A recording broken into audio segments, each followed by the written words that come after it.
When the basement light finally flickered out, I was crouched under the stairs, elbows deep in tangled extension cords and paint cans from a half-finished project. I heard my wife's voice floating from upstairs, casual and sharp like the sound of paper cutting skin. "Just get someone else to do it," she said with a laugh. "If I wait for Theo, it'll be another year. He's great at starting things, but finishing? Not so much." I didn't hear who she was talking to, but I heard the response. "Well, at least he keeps the clutter in the basement where no one sees it." Both of them laughed. I stayed still for a moment. Not angry, numb really.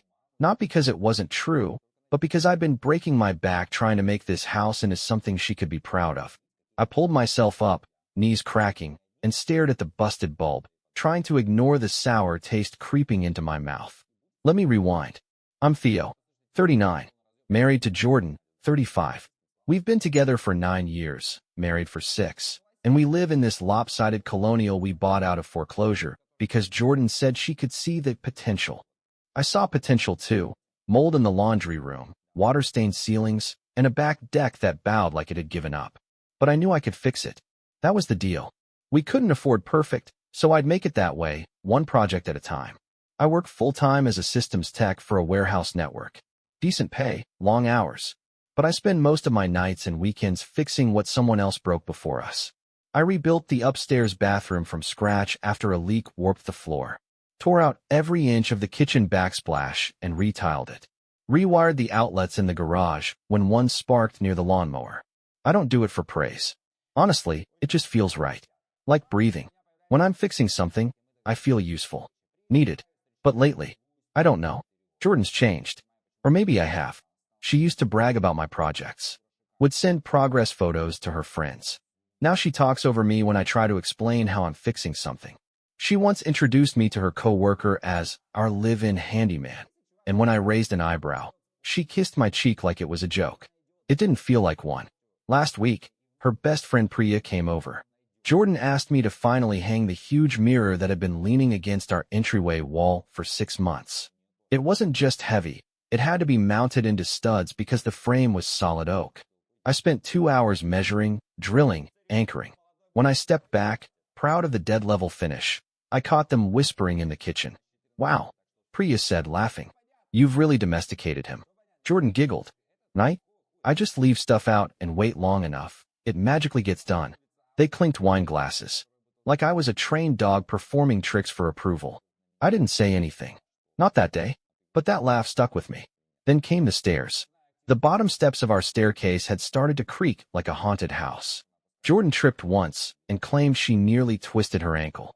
So I tore the whole section up, realigned the risers, replaced the warped boards. 3 nights after work, 2 trips to the hardware store, and I got it done. She barely looked at it. "No, thank you." "No, looks great." Just a text while I was at work the next day. "Can you stain the new boards so they don't look so patchy? It's kind of ugly right now." Kind of ugly. That was 3 days before the basement light went out, and I heard her talking to whoever it was upstairs, laughing about how I never finish anything. The funny part is, I hadn't finished a lot of things. Not for lack of trying, but because every time I got halfway through, something else broke.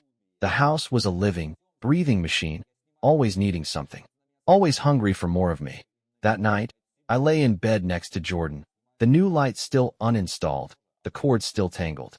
She was scrolling her phone. I watched the curve of her face in the screen's glow and thought, when did we become this? The next day, I got home from work and found a note on the fridge. "Can you patch the drywall in the hall before Priya comes Friday? It's embarrassing." No please. No mention of the last 5 things I'd done. Just the next task. I stared at that note for a long time. Then I grabbed a beer from the fridge, sat on the back porch, and didn't patch a damn thing. Not that night. Not the next. Not even when Friday rolled around and Priya showed up, eyeing the unfinished wall like it confirmed some suspicion she'd been harboring. Jordan pulled me aside that evening and hissed, "Why didn't you fix it? You said you would." I shrugged. "Did I?" Her mouth hung open. "Yes? You said you'd get to it Thursday." "I changed my mind," I said. Then I walked away. I spent the rest of the weekend doing nothing. And for the first time in years, I felt peaceful. Until Tuesday night. Jordan's little brother showed up unannounced with a busted tablet. Some hardware issue. He stood in the kitchen waving it around like I was the genius bar. Jordan didn't even ask. just said, "Theo'll fix it. He's great with stuff like that." He plopped it in front of me while I was trying to eat. I pushed it back across the table. "Not tonight." He laughed like I was joking. I didn't correct him. I just got up and went to bed. Later that night, I heard Jordan on the phone again. Muffled voice in the hallway. "I don't know what's gotten into him. He used to be so helpful." Pause. "Yeah. I mean, if he's not going to contribute, what's the point?" That was the first time I felt something break inside me. Not anger. Not sadness. Something quieter. Like a switch. It wasn't the house that needed fixing anymore. It was me. I called in sick the next day. I wasn't actually sick, but I needed space. I took my old truck out past the edge of town where the cell signal drops and parked by the lake we used to visit when things were simpler. Back when we didn't talk in lists. Back when Jordan would trace the scars on my knuckles from projects gone wrong and call them proof you care too much. I sat in silence for hours, phone off, radio off, just thinking about how slowly you can lose your footing without ever realizing you're slipping. About how being needed isn't the same as being wanted. That night, I didn't go home. I stayed at a motel off Route 6. It was cheap, smelled like mildew, but it had heat and silence. I texted Jordan to let her know I'd be back in the morning. Her only reply, "Why?" That single word hit harder than anything she'd said in weeks. When I walked in the next day, she barely looked up from her laptop. "Everything okay?" she asked flatly. "Everything's fine," I said. But it wasn't. I was different now. I didn't fix the hallway. Didn't pick up the broken doorknob she left on the dining table like a breadcrumb trail. I let the dishwasher keep its loud whine. The junk drawer overflowed, and I watched her start to squirm in the mess. It took exactly 4 days before she snapped. "This isn't like you," she said. "What happened to Mr. Fix-It?" I looked up from my book. I guess he burned out. That night, she didn't talk to me. Didn't even sleep in the same room. But I could hear her pacing from the hallway, opening drawers, searching for tools she didn't know how to use.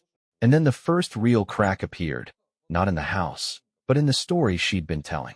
The next morning, I woke up to the sound of something crashing in the bathroom. I rushed in, expecting broken glass, maybe another DIY disaster. Instead, I found Jordan sitting on the tile floor, cradling her phone, tears in her eyes. "I need to tell you something," she said, voice small. I braced myself. "It wasn't Priya I was talking to that night," she said. I blinked. "What?" "When I said those things about you not finishing anything. It wasn't Priya on the phone." I stared at her, waiting. It was Brett. My heart stuttered. Brett. Her ex from college. The one she'd said was too arrogant, too polished. The one who lived 2 states over and worked in real estate development now. She'd run into him last fall during a work trip. Said it was nothing. They just grabbed coffee, caught up. I never asked for details. Now I wished I had. "We've been talking for a while," she said. "It wasn't physical. I swear. It was just..." She trailed off, then looked up at me like she was waiting for permission to say it. "Easy," I finished for her. She nodded, ashamed. The mirror cracked further. "He said something about always knowing you'd settle for someone like me." I said, my voice hollow. "No, he was just..." She struggled. "He made me feel heard. Like he saw me. But it was a fantasy. I know that now. The stuff I said to him, it wasn't fair. Or true." I laughed. I couldn't help it. A short, bitter bark of a sound. "You said I don't finish anything." She flinched. "I've finished everything in this house. Every crooked wall, every leaky pipe. I just never realized that no matter how much I fixed around here, I couldn't fix the way you see me." She looked up, tears falling. "I was trying to feel important," she said. "Brett made me feel like someone special. And I used you to feel that way. By cutting you down." There it was. The part that wasn't in the manual. The problem I couldn't solve with a wrench. That night, I didn't sleep.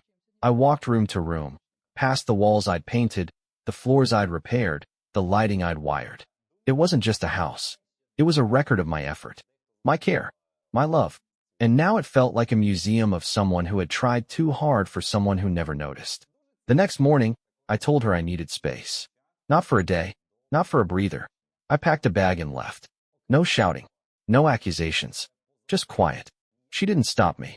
And that hurt more than anything else. I moved into a short-term rental over on Maple Hill, small place, furnished, with just enough space to breathe. No creaking stairs. No list of things begging to be fixed. Just white walls, clean floors, and a silence that felt more like rest than emptiness. The first few nights were strange. I kept waking up expecting the familiar hum of our broken ceiling fan, or the way Jordan mumbled in her sleep when she was stressed. But all I heard was nothing. I still went to work, still did my job, but something about me was off, and people noticed. My supervisor, Randall, pulled me aside the following week and asked if I was okay. I gave him some vague story about stress at home. He nodded, said he'd been through a split a few years back himself, and that if I ever wanted something different, more flexible hours, consulting gigs, he knew a guy starting up a new logistics company nearby. I tucked that info in the back of my mind. Then came the texts. First, Jordan sent me a picture of the clogged bathtub drain, with a message, "Any tips?" I didn't reply. Then, the dryer's making a weird squeaking noise. I think the belt's going? Still nothing from me. Finally, she stopped pretending it was about the house. "I miss you," she wrote one night. Even with all the broken stuff. I stared at the message for a long time before locking my phone. A week passed. Then another. One Friday, I got home from work and found a manila envelope shoved under my door. No name, just my address scrawled across the front. Inside was a stack of neatly typed papers and inventory. Every project I'd done in our house, down to the hours spent and estimated value based on contractor quotes. She must have spent hours putting it together. There were even before and after photos clipped to a separate sheet. At the bottom of the last page was a handwritten note. "I didn't see it before. I do now. And I'm sorry.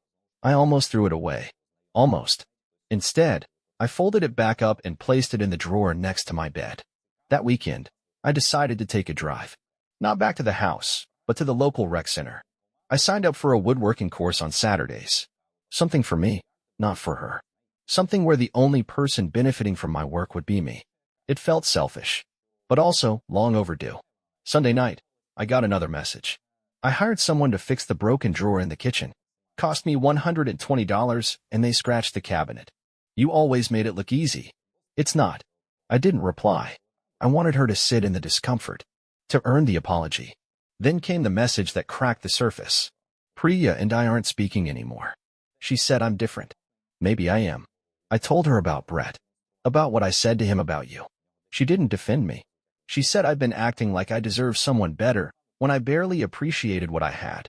I read that one twice, and for the first time in weeks, I felt something loosen in my chest. But I wasn't ready to go back. I was learning how to exist without being needed, how to sit in a space without immediately thinking what needed fixing. I wasn't a hammer. I wasn't a tool in someone's drawer. I was a man who'd given too much without asking for enough in return. Then came the email from Randall. Subject line, "Ready for a change?" It was a job offer. Not a huge raise, but a shift, consulting work. Remote. Flexible schedule. More autonomy. He ended the message with, "You've been holding up a lot more than network cables, Theo. Time to carry something for yourself." I stared at that sentence for a long time. That night, I sat on the edge of the rented bed in my borrowed house, holding Jordan's envelope of apologies in one hand and the job offer in the other. And for the first time since I left, I didn't feel pulled in both directions. I felt like I had a choice. And I was finally ready to make one. I took the job, signed the offer, closed the laptop, and breathed in like I'd been underwater this whole time. I didn't tell Jordan. Not yet. The consulting gig was different from anything I'd done in years, longer hours some days, but complete control over when and how I worked. I wasn't tethered to broken machines or glitchy routers anymore. I was advising teams, shaping systems, making decisions that mattered. And for once, my effort didn't vanish into silence. Meanwhile, the house I'd left behind continued to unravel. She sent photos sometimes, not out of guilt, I think, but because she wanted me to see she was trying. The porch light that had stopped working? She replaced the bulb. The crooked towel rack in the guest bathroom? She tried to remount it and cracked the tile instead. One photo showed her holding a wrench in one hand and a guidebook in the other, her expression somewhere between determination and exhaustion. I almost smiled. She wasn't asking me to come back. She was asking to be seen trying. 2 weeks later, we met for coffee. Neutral ground. A place where neither of us had to step over unfinished projects or ghosts. Jordan looked different. Not broken. Just unsteady. Like someone learning how to walk again. We talked. Really talked. She asked questions, and this time, she listened. Not just with her ears, but with her posture. No interruptions. No defensiveness. Then came the twist I didn't see coming. She reached into her bag and pulled out a folded piece of paper. "I want to show you something," she said, sliding it across the table. I opened it and found a receipt. But not just any receipt. It was for a down payment on a small workshop space downtown. I found a place, she said. It's nothing fancy. Leaky roof, bad wiring. But I want to fix it. Myself. Turn it into something. I stared at her. She rushed ahead. I'm not asking for help. I mean, I'll take advice, but this is something I need to do. I signed up for weekend classes. I've been watching tutorials. I even called that electrician your cousin recommended. I couldn't believe what I was hearing. She wasn't trying to fix things for me. She was trying to fix herself. I think, she said quietly, that I used you as a shortcut, and then resented you for being the only one who knew how to carry things. She looked up, her eyes searching mine. This isn't an apology. I already gave you that. This is a blueprint for change. You always worked with blueprints, right? The air between us shifted. Heavier, but also warmer. For a long time, I didn't say anything. Then I reached for my wallet and pulled out the job offer printout I'd kept with me. I slid it toward her. She read it, then looked at me. You took it. I nodded. And I'm staying here. In the rental. For now. She flinched a little, but nodded. That makes sense. I need time, I said. We both do. But this, she held up the receipt again, doesn't mean I'm giving up. I believed her. Not because she said the right things, but because, for the first time, she was picking up tools for herself. We didn't hug, didn't hold hands across the table. But when we stood up to leave, she looked at me like she finally saw the full picture, not just the man with a wrench, but the man behind it. And I realized something else, too. Maybe walking away wasn't just an escape. Maybe it was what made both of us strong enough to rebuild. Separately for now. But maybe not forever. 2 months passed. The leaves turned brittle and scattered down the sidewalks like confessions no one wanted to pick up. The rental started to feel less like a holding cell and more like a choice. I hung up a few of my own photos. Built a small shelf for my tools, even though I wasn't fixing anything. Jordan kept sending updates. Not daily, not even weekly, but every now and then, a photo or a text would land in my inbox like a breadcrumb. She was working on her space. The place she'd bought was worse than she thought. Water damage in the ceiling. Rusted pipes. She'd sent a photo of herself mid-repair once, sweat running down her forehead, gloves too big for her hands, a stubborn patch of mildew on the wall behind her. This thing tried to kill me, she wrote. I won, though. Kind of. There was pride in her face. Real pride. Not performative. Not curated for social media. Just earned. I didn't reply to every message, but I saved them all. Meanwhile, I leaned into my new job. I liked the challenge. Liked how no one assumed I'd just handle things without being asked. I was the expert in the room, not the invisible backbone holding up someone else's life. My weekends were quiet now. I went on walks. Took up sketching again, something I hadn't done since college. Sometimes I caught myself thinking of Jordan when I wasn't trying to, wondering what she was building. Whether she'd figured out how to install the drywall or if she'd caved and called in backup. Then, one Sunday, she asked if I wanted to stop by. Not talk about us, she said. I just want to show you something. I hesitated. Then I went. The workshop looked nothing like the mess she'd described in her texts. It wasn't perfect, far from it. The flooring was uneven in places, a few panels of insulation were still exposed, and the overhead light flickered when the heater kicked on. But it was hers. Every inch of it. The shelves were crooked. The walls were patchy with mismatched paint. One of the cabinet doors hung just slightly askew. But it had warmth. History. Effort. And it hit me all at once. This space was the first thing she'd ever built that didn't rely on me to hold it up.